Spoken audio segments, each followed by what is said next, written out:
Welcome into the In the Money podcast for Saturday, October 19th. Tom Leach along with Jim Goodman, Keeneland's Director of Wagering Development. As we take a look at the Saturday card, the Grade 2 Lexus Raven Run is our feature. We'll also look at a late pick 4 ticket. Jim, let's start with the Raven Run. This always attracts a really well-matched group. That's the same again this year. Great betting race year in and year out. Where did you land? Oh, I think it's an absolutely great betting race again. The morning line favorite is Royal Charlotte at 3-1, and Royal Charlotte may go off at 7-2 or 4-1 because I think Restless Rider is going to get a lot of play. I think Indian Pride for Chad Brown is going to get a lot of play. I think First Star for Ron Ellis is going to get a lot of play. So, yeah, it's hard to narrow it down here. I like all those. Restless Rider has really run well here before. She won the Alcibiades last year, and she came back and almost won the Ashland here, just out for a spin, just nipped her at the wire. I'm going to toss the Kentucky Oaks. She was just never there. And then they've given her some time off since then. She's had some issues, obviously, but I'm going to take her as a win pick here for BJ and Kenny McPeak. I know he's been pointing toward this race, and she's got some nice works, just a really solid pattern. If you go back to September 21st at Churchill, she had 4 furlongs in 45-3, so she ought to be on the top of her game here after that layoff. So I'm going to take Restless Rider on top. Going to use those others that we talked about. Indian Pride is only a second-time starter from Chad Brown, but her first one was an 8-length win at Saratoga. Royal Charlotte for Chad Brown, again, very tested victory ride. Winner of the Grade 3 at Belmont, and then came back in the test. Didn't run very well, but came back in the Prioress and won at 6 furlongs. So the 7 furlongs is a question for her because she didn't make it to the end of the test, and that's a question where Restless Rider is going to be fine at that distance. Horologist, the 9 for Richard Baltus, was the other one that I used for Joe Bravo, coming off that Cotillion race where she got beat by Street Band, but she was competitive. Could go about 5 or 6 deep here in the pick 4, probably going to use a little bit of Irish Mischief on the outside. Her numbers doesn't stack up, but Mike Smith comes in to ride, so Brad Cox and Mike Smith might not be a bad combination. Boy, this is a tough one. I ended up taking a swing at a price in here. Bell's the 1. Big improvement in the buyer figure last time. Jumped up to a 91, her lifetime best in the first off a little bit of a break.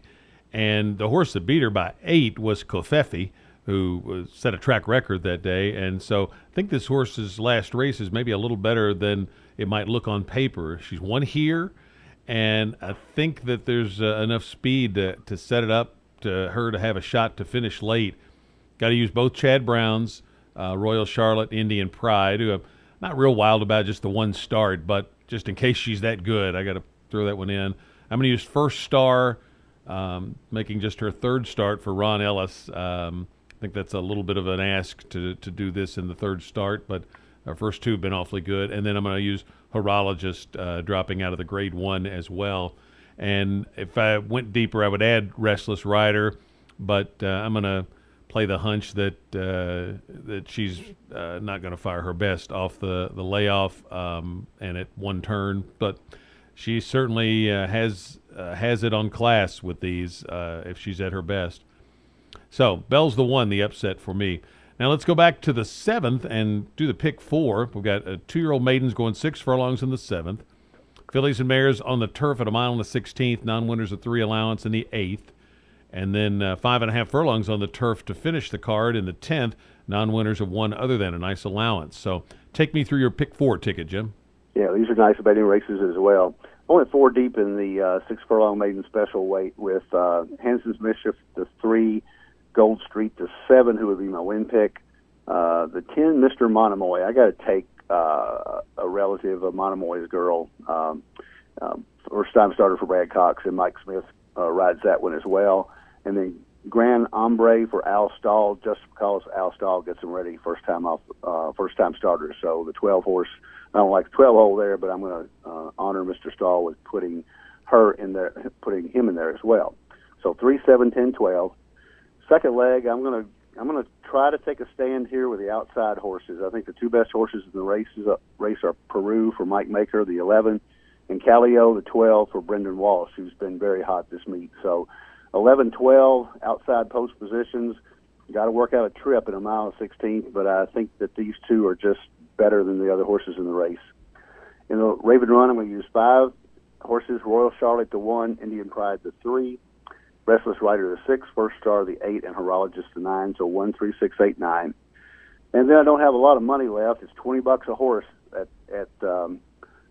if you take a lot of people in this last race. But I'm going to go 3 deep here with Fooch the 4 for Wesley Ward, Syaf the win pick for Chad Brown the 5, and the 10 uncapped for Brendan Walsh. So my pick 4 ticket is 3, 7, 10, 12 with 11, 12 with 1, 3, 6, 8, 9 with 4, 5, 10 for $60. A lot of similarity between our 2 tickets. I'm going to start with 1, 7, 10, 12 in the 7th. I like Grand Ombre for stall, and Mayna's good at getting him out of the gate. This horse had a nice steady pattern of works, but I think the 7 Gold Street's definitely the one to beat.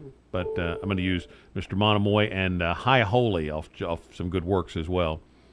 In the 8th, I like Jehozakat for an upset in there. She's run well here before. The Delacour barn's done well with limited starters. Got to use Peru and Callio, 11 and 12. Maruba I'm going to throw in just on the tough field that she faced last time. So 2, 3, 11, 12. Then 1, 2, 3, 8, 9 in the Raven Run, the ones I mentioned. And then I'm going to keep the ticket at $80 and stop with 2, which is going to be on Captain Fooch. I'd like to add Sayaf, but don't want to go that high on the ticket. So I'm going to stop with just 10 and 4 in the last leg and make it an $80 ticket. So best of luck on a great card. Nice big fields, and Saturday should be ideal weather. Enjoy the racing, and if you can't get out there, make sure you keep your accounts fully funded at KeenelandSelect.com.